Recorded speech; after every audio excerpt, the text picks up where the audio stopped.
Well, thanks for joining me back in my shop here. Maybe just a quick recap because I'm starting here first thing in the morning again.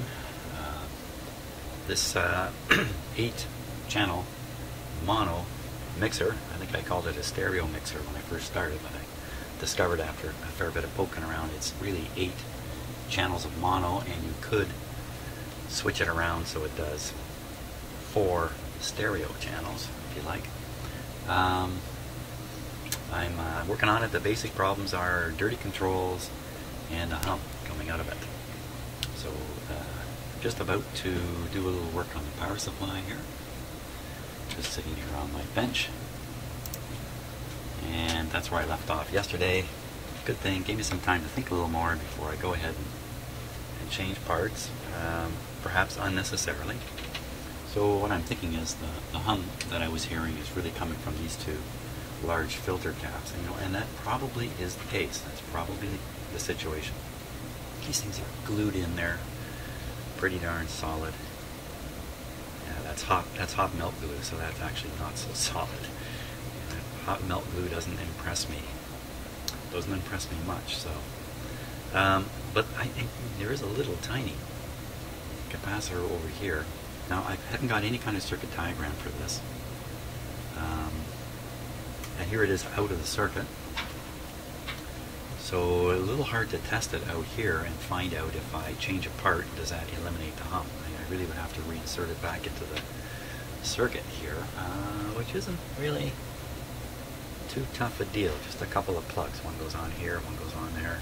You can leave this thing kind of laying loosely and test it. So what I think I'm going to do first, because I'd hate to go through changing these and find out that made no difference because it's really this electrolytic capacitor, is I'm going to change this one out.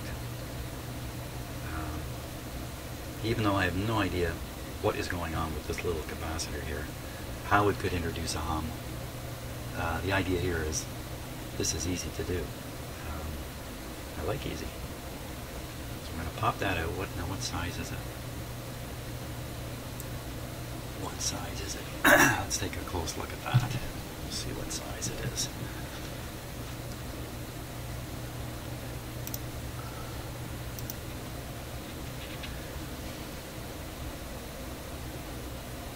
Mexico.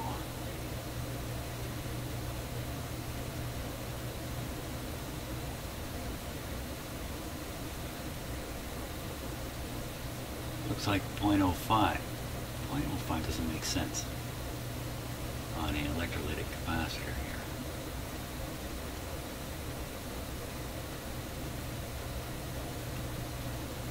Well, it's bound to be a small one. I can't see, so let's pop it out. I can be smart if I kind of paid attention to where the negative and positive is. So from the shape of the capacitor,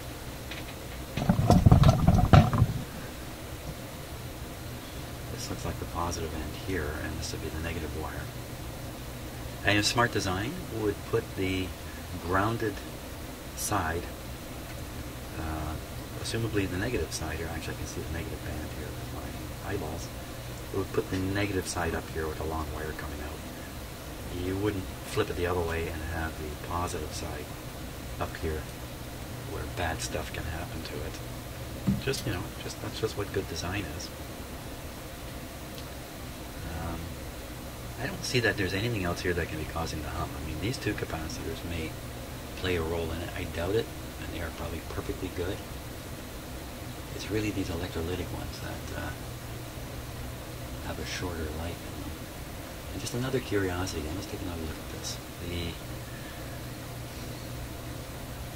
back-to-back resistor. Yeah, see, that is a brown, black, gold. And I don't know my gold third band value. I'm going to guess that this is a 1 ohm resistor. And it's in parallel across a 22 ohm resistor. So, why do you put a 1 across a 22?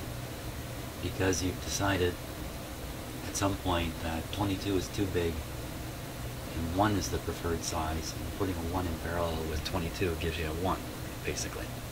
So in other words, you're writing off that lower resistor. So my only guess, is that arrangement is a field change. And you see, why wouldn't you pull out the 22 and stick in the 10? Well, you could, but you'd have to remove the board. You'd have to remove the board like I have.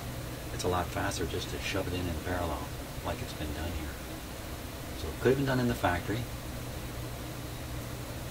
Could have been done afterwards. This thing may have come into service, and there may have been a service order while it was in being fixed for whatever reason to install this resistor. And what is that resistor doing? Well, see, it's right near all those diodes. So we can guess that this resistor, the 22, and the 1 ohm resistor, I'm going to test it. They're basically intended to slow the flow of current into those big capacitors there during the initial turn-on phase. And then what would be the problem with the 22 there? Maybe continuing to drop a little bit too much voltage during the operating phase of the, once the power supply is charged up. It's still drawing current through that resistor. Maybe they decided 22 is throwing away a little too much voltage. Another possibility is that 22 gets hot. And again, good design, nothing gets hot ever anywhere. Because heat is not our friend in the world of electricity. In fact, just a little side story here, because I used to work in a power company, and big currents involved, of course, flowing down cables and through transformers, and we're talking hundreds of thousands of amperes flowing in these things. And they're always rated in amperes. But, that's actually a false notion. There's really not a current limit to these devices, including all this little stuff. There's really a temperature limit. And sometimes you'll see that. It'll say, this thing's good for 100 amps with a 40-degree centigrade temperature rise. And they're trying to communicate where they've come up with this 40 amp number, because the real problem is temperature. And so you might say, well, why not just read the temperature on stuff? And the answer was, 60, 70, 80 years ago, that was not easy to do.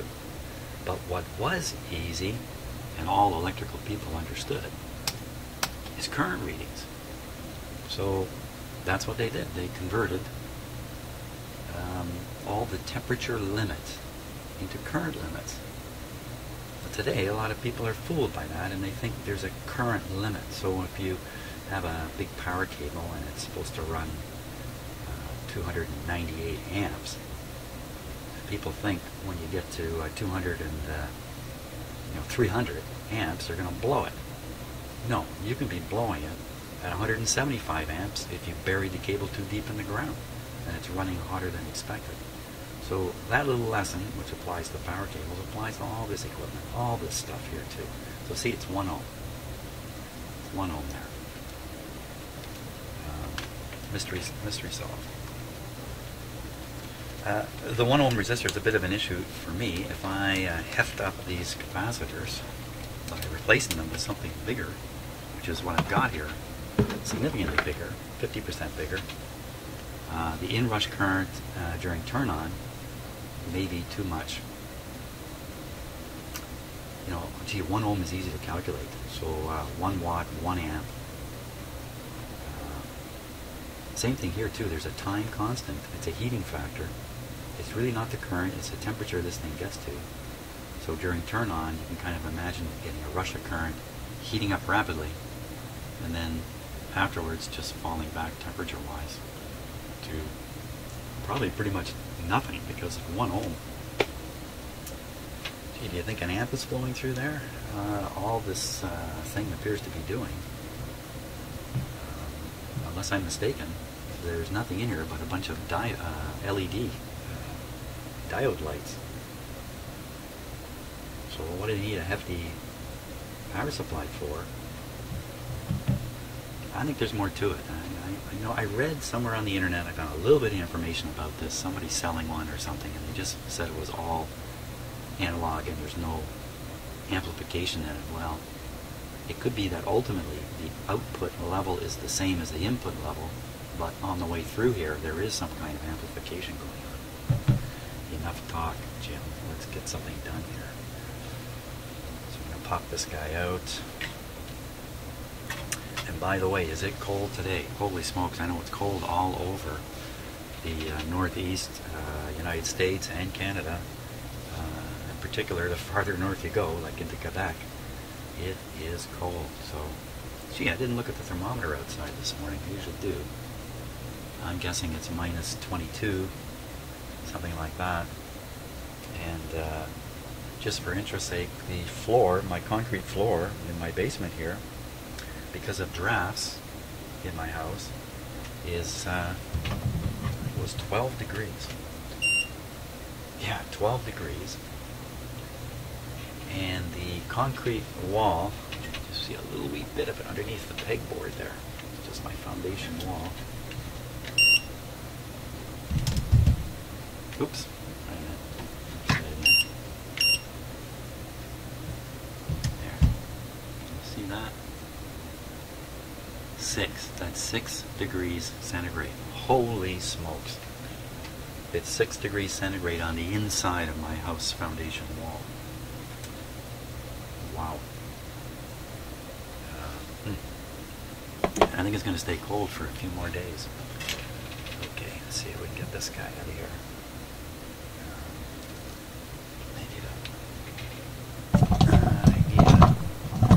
I need a wedge thing here.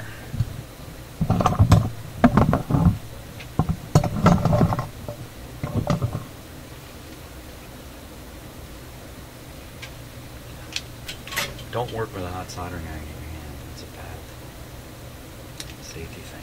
I need a wedge. Where's my little wedgie pointer?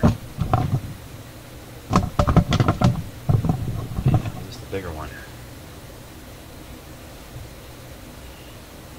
I need some way to pull the wire out once I get it. This is a little big.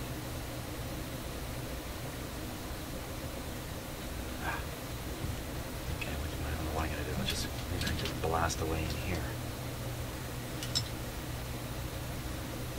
There we go.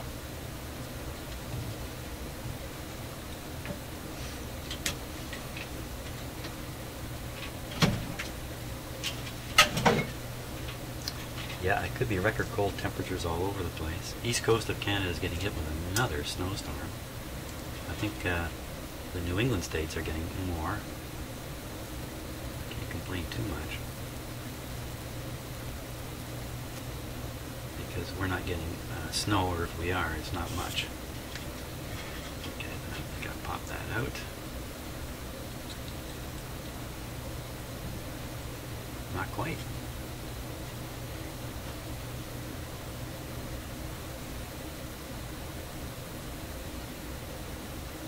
There we go.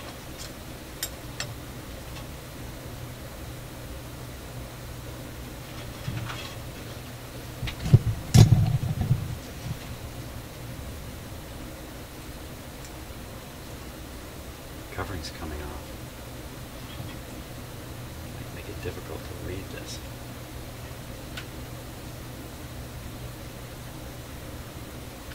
I'm messing all up.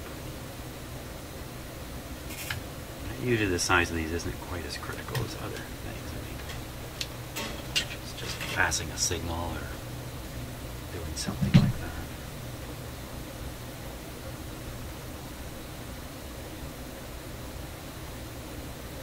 Take a close look, see if we can read the size off it. Or is it marked right on here?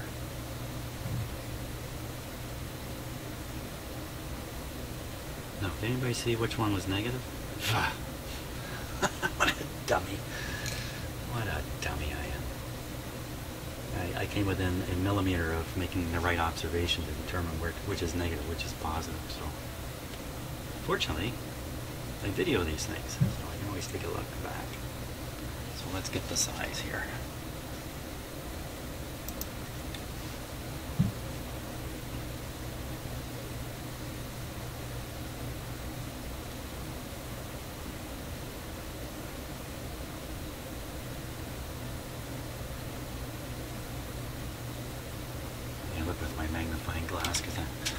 not getting anywhere with that.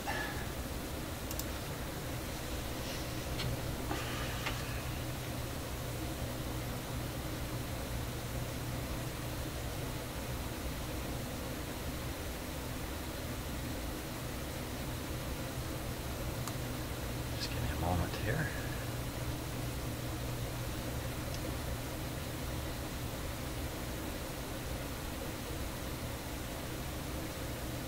$63 volts.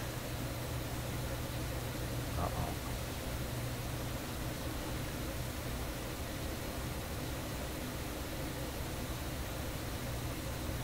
The plastic cover has split right through the number of the size. But this is a tiny guy.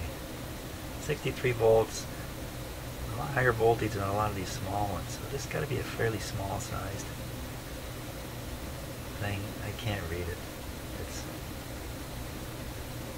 Here's the number 5 sitting out here all by itself. 5. Does that make sense? 5? 5 microfarads?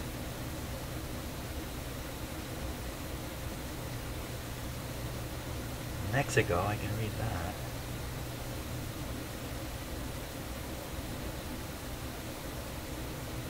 Huh. Yeah, this is split in funny ways. It's really come apart, the cover. Okay, can't read it. Gotta guess it. So I'm gonna dig through my box and see what I got, and I might dare stick in there.